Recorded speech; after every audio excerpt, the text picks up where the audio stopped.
From the WACH Fox studios, this is On Point on WACH Fox with Cynthia Hardy. Good morning and welcome to On Point on WACH Fox. It is always a pleasure to bring you our show, and we'd love it if you take the opportunity tonight to listen to the radio show. It's on 101.3 The Big DM, and it comes on at 6 o'clock. This week on the television show On Point on WACH, is online high school a good idea for your children? The popularity of online schools is on the rise. They've existed in the college world for quite a while. Mainstream online K-12 education, however, is relatively new but growing very fast. Right now, millions of children take some or all of their classes online. Many states will pay all of the online education costs for students in K-12. I bet lots of people didn't know that. But with the blossoming popularity, there are bound to be some detractors. Some educators aren't sold because online education eliminates face-to-face interaction. That's the biggest complaint from some of the traditional educators. But what do you think? Is online high school a good idea for your child? Brian McConkey, our lead anchor here at WACH Fox, has been gracious enough to sit with us today on the show. And Brian, I love this topic because it seems like it's made just for a time such as this. Sure, it's a time of achievement. People are graduating, end of the school year, wrapping up the year, and then heading off for the next few months and thinking about what comes next, whether it's another school year, taking on a career, or what have you. But this is a good topic because the field of education, like everything, evolves by the day. And something like this 20 years ago never would have really flown. It wouldn't have worked. It wouldn't have worked. And it was just, these kind of things were in their infancy then. But some things that work for you may not work for me. Well, John and Ebony are certainly here to tell us all about it. The South Carolina Whitmore School? Whitmore School. Now, I got really excited about this topic because I hadn't really heard about high school kids going to school online, but I bet you it's something that many of the parents out there are happy that there's an option for it. Who wants to start? Well, I'll start by just saying, well, thanks for having us, first of all. Our school was founded by a parent, a South Carolina parent. That's a really powerful story to us. Our founder, her name was Ellen Ray, and her own daughter struggled in a traditional brick and mortar high school in South Carolina. And so they found a private virtual school option. Her daughter did very well, and she graduated. And at that time, Ellen thought, well, why isn't there a public option for all kids across South Carolina? So she did the research, she wrote the charter, she got the charter approved in 2010, and we opened in 2011. And we have helped hundreds of kids across South Carolina meet their potential and graduate since 2011. What Mr. Loveday says is interesting, Brian, because, you know, we think of online and we really don't think about equating that to what goes on in traditional high schools. We think of the online degree through college, or someone getting a master's degree that's already got a job or has kids, and you think of it there. You don't think of it in high school, but people are finding you. And how do they know that that option is there? Is it tough sometimes for people even to locate an option like you deliver? It is tough, and we do through word of mouth. Word of mouth. And shows like this. Yeah, shows like this. Free marketing. We have our elevator speech ready whenever we, are out in the community wearing our Whitmore t-shirts or sweatshirts. We are prepared with a speech to explain, because a lot of folks don't know. They don't know what we're all about. So, we make sure that the students are successful when they're with us, and then they, through word of mouth, they, share that with their friends and families, and that's how we get more and more kids. Now, Ms. Adams, I understand your background's in counseling. Yes. What attracted you to this kind of an environment professionally?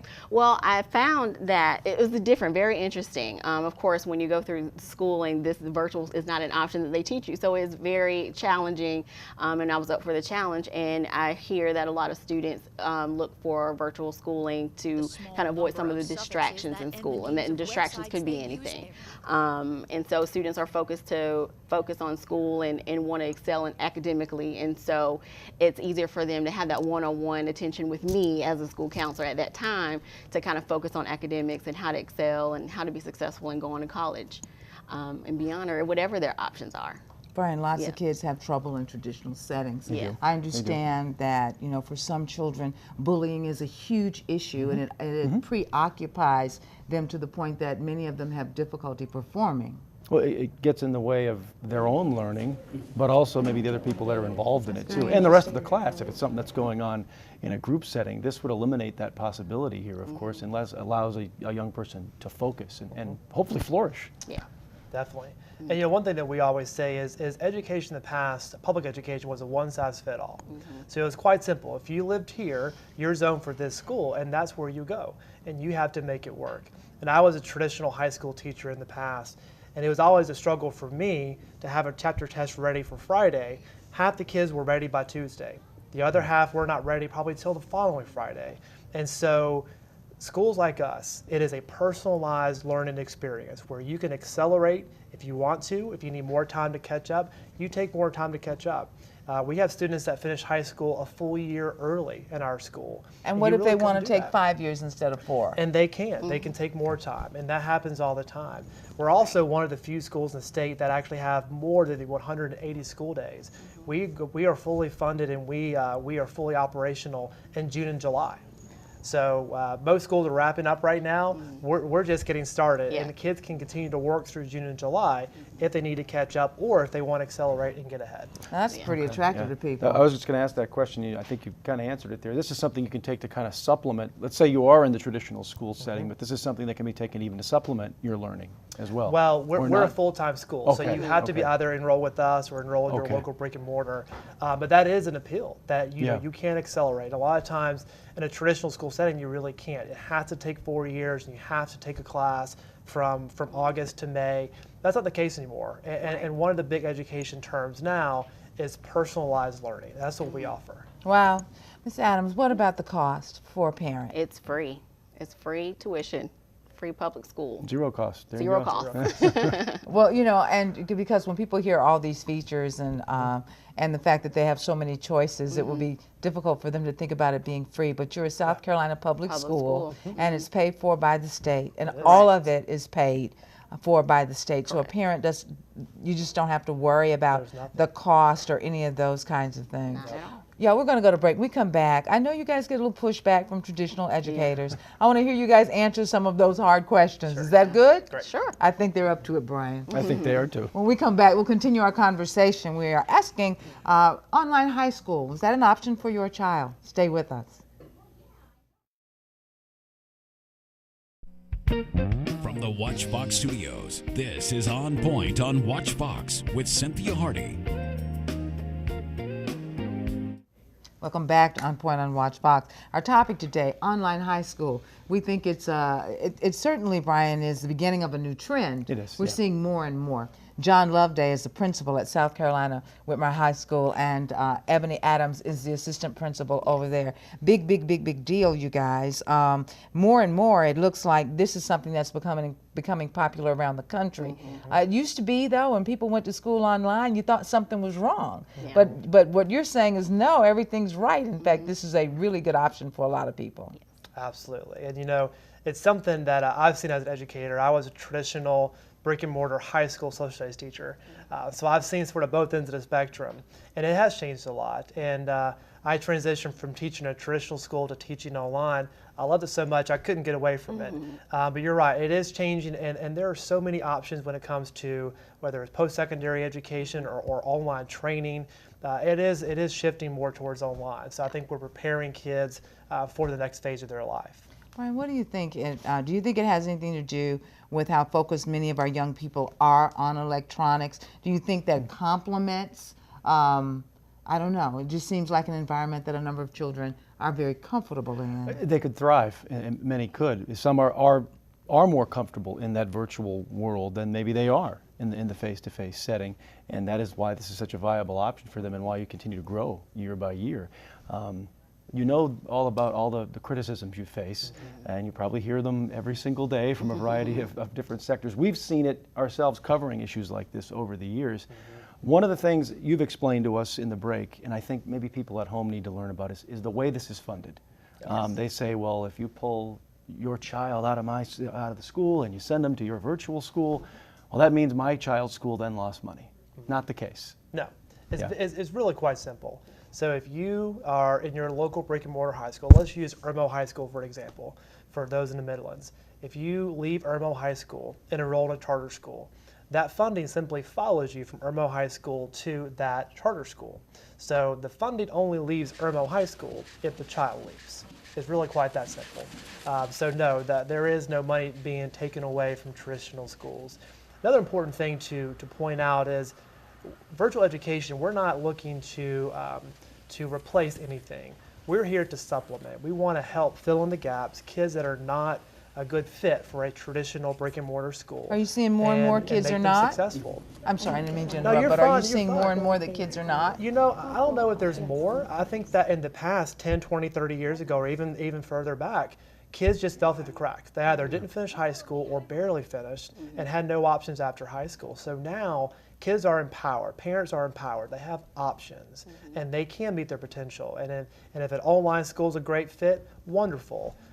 If there's a STEM charter school or a Chinese immersion charter school, then great. You find the school that's the best fit for you, because it's no longer a one-size-fits-all, and that's the way it used to be. Ebony, are you finding that the pushback that you get from traditional educators has a lot to do with the lack of social interaction? Because that's one thing that public schools has a lock on. I mean, you get a lot of diverse social interaction at the public school. Yeah. So what say you about that?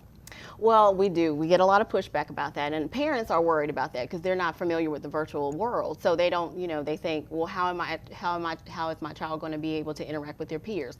Well, when they first enroll, the first interaction is with us. Oh, okay. When they're required to come to our school, our administrative office in Columbia, and actually meet with us face to face. We meet with the parents, understand what their needs are, and then we go from there. And then every month we host field trips. They get to meet with their peers. We encourage them to participate in extracurricular activities, either with their local high school or somewhere out in the community. We have clubs. We have Beta Club. We have Photography Club. So we have the social interaction. It may be not as often as they would like, but we do have that. Brian, I understand that, and it runs the gamut. You have kids from affluent families, and you have kids from at-risk families, and this appeals to so many different people on so many different levels. For a variety of reasons, as we stated here. There may be an issue with the traditional system. Not everyone fits into the mold, as you say. You've taught in both environments. You've seen it, and that's what makes this appealing. Final comment from each of you? Well, I always tell parents, I'm from Macon County. I'm a South Carolinian, and I've experienced this. I've seen friends that I grew up with that would have thrived online, but there wasn't that option back then. And some of them didn't finish high school, some struggled to finish. And I really wish there was this option in the past. But we're excited just to empower parents with choice and empower students with choice. And if your local brick and mortar high school fits for you, great. If it doesn't, well, that's what we're here for. Ebony, quickly. Yes, and I think we've seen a lot of success with this, and we've seen students who would like to participate in dual enrollment program and sports activities. They're able to do that with our school. They're able to log in and do school anytime they want to, make school their way, and so it's been successful, and we're excited to hear that. Especially we had graduation yesterday, and so we were able to hear a lot of those stories about how successful they were with our school. That's really neat. We're going to keep our eye on you guys, because it's certainly a new trend, and I'm very interested to see how it continues to progress. It's nice to have that in our arsenal, in our tool chest for all the children that we work with. Our website is scwhitmoreschool.org. So look us up, and our website will have a lot of answers to questions parents might have. Excellent. You beat me to it. All righty. That's right. When we come back, we'll continue our conversations today, but Angela Carr-Patterson is here, and she has a very interesting program that's coming up, and she's targeting girls whose dads aren't there for whatever reason, but this is so powerful. You guys stay tuned. From the WACH Fox studios, this is On Point on WACH Fox with Cynthia Hardy. Welcome back to On Point on WACH Fox. We're switching gears.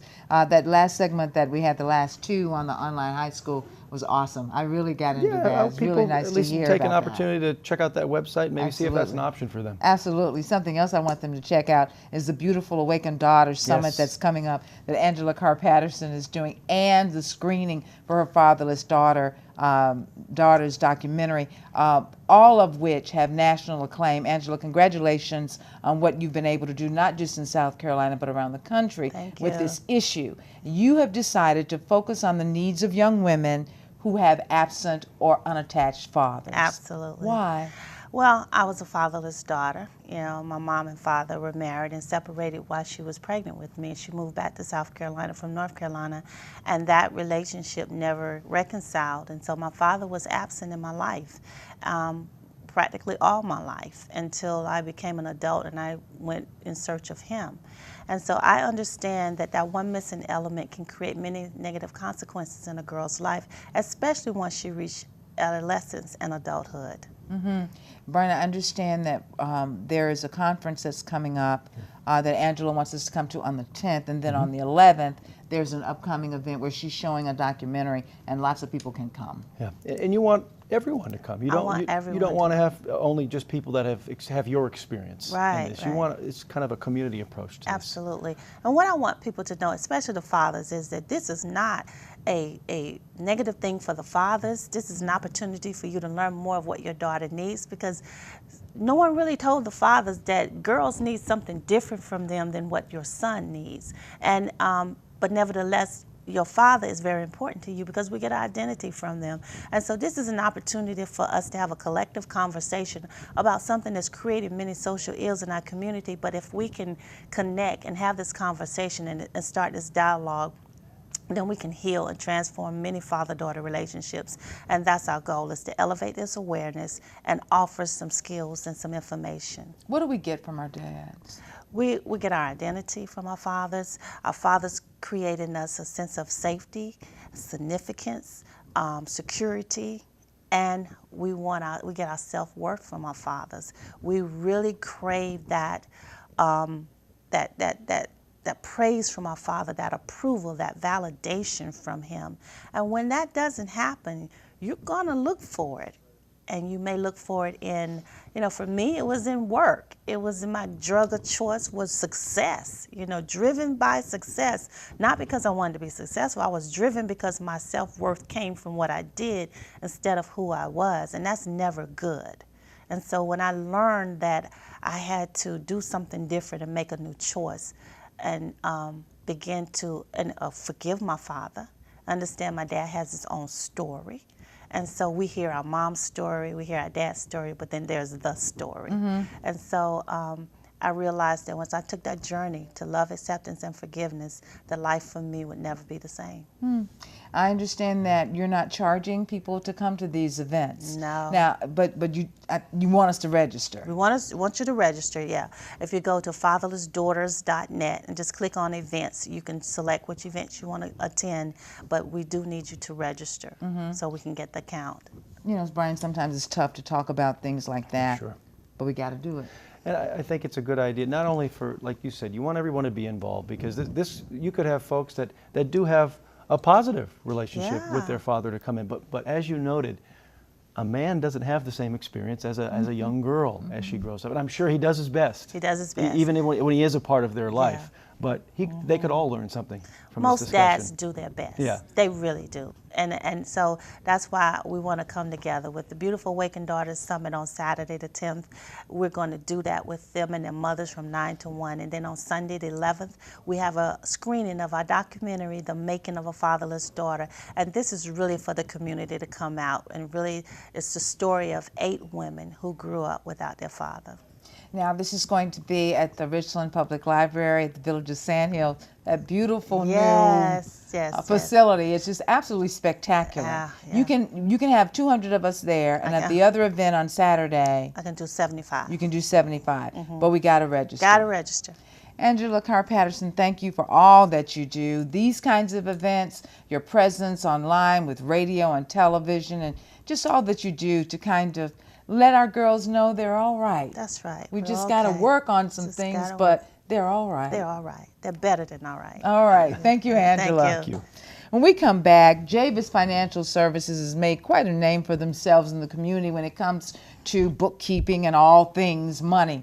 But now they have a big event coming up just to say thank you. We'll tell you all about it coming up. From the WACH Fox studios, this is On Point on WACH Fox with Cynthia Hardy. Welcome back to On Point on WACH Fox. Brian and I switched gears again, and now we're going to talk to Kadena All good Javis. stuff, though. And Charlene Moultrie from Javis Financial Services. Now, I was saying, we teased before we went to break, you guys have quite a reputation out there for knowing what it is that you all are doing when it comes to money management, bookkeeping, tax services, and things like that. A lot of it has to do with the fact that Kadena used to work for the IRS. So many of us trust Kadena because we say, if she can't catch it, nobody can, will. right? And so, but you've got something coming up where you just want to say thank you. Oh yes, Cynthia. On June 10th, we're going to have our 19th year Customer Appreciation Barbecue. Last year we did the gala on the inside, dress up, but I cannot leave out our children. So we have to rotate it on the opposite years and do a barbecue outside so the children can come and have a good time. And it's summertime. They get out of school today, but we're going to have it June 10th. At 7507 Eastview Drive at the new Irmo Community Park. Oh, wow. That's off a nice Lake Murray, place. but it is with the amphitheater. So we have the whole park to ourselves. Even though it's a public park, we rented out the park for our clients, and they can bring their family and friends and just have a good time from 10 a.m. to 2 p.m. And we have a great lineup, too. Charlene, you want to discuss who all we have there for entertainment? Yes, we have Jamal Bates with 95.3, Team Jesus, Eric and his wife Lorick, and we have a whole lot of fun and entertainment for the kids and the adults. Now, you have bouncy houses and things like that? Yes, and the rolling, what they call it, the rolling video game truck. I don't Gotta know. have that for the You're gonna find out? teenagers. Oh, wow. The rolling video game truck. It That's has a about popular 5 attraction. or 6 Xbox, PlayStations, all that good stuff, because the teenagers, And Brian, it's all air conditioned, and the kids be in there like sardines. they do. Packed But on we're top gonna of have The air conditioner might not help. We're gonna have to because younger children, the older kids take over. So this year we're gonna have our Word of God bus. Our church has the Word of God gaming bus, as well as rolling video games by one of our veteran clients, Rodney. He'll be there too. So we won't have that problem because it's only 24 children to a bus. So we'll have 2 of them That's for so them. good. So, yeah. And Brian, Chris Javis, her husband, I hear, is Oh, yeah, quite he's the been here guy before. on the grill. Well, you got my attention then. Yes, him and one of his cousins. He's a veteran as well. We call him the Grill Master, Mr. Bell. And he definitely, everybody Rodney loves Bell? his Reggie. Reggie Bell. He has his famous barbecue sauce he makes.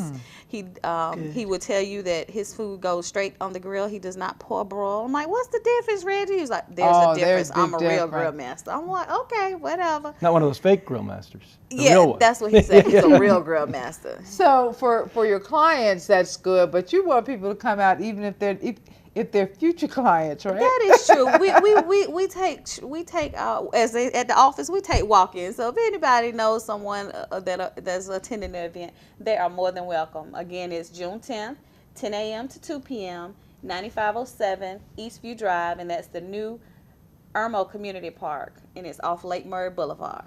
You know, that's really neat because, family-friendly events. You heard us talking to the people from the virtual high school. Yes. And it reminds us that many of us don't do a lot of social interaction.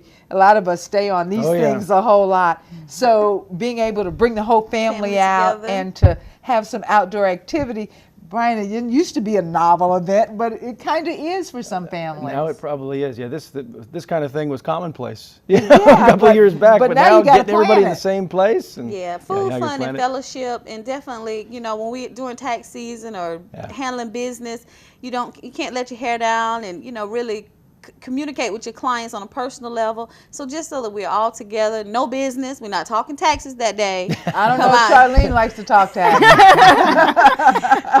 Just want everybody to come out, have a good meal, have some entertainment, and just relax. And it's just our way of giving back because people have choices, and I know Charlene, we are so grateful for our clients and the community and the support that we received. And this is our 19th year. Yeah. And next year, on our 20th year, we're going to be even bigger. Yes, we're going to go on a cruise. Oh, we're my. trying to get our travel agents to get the arrangements for a cruise together, because I took my first cruise with Davis and Dingle when they celebrated their 10th anniversary.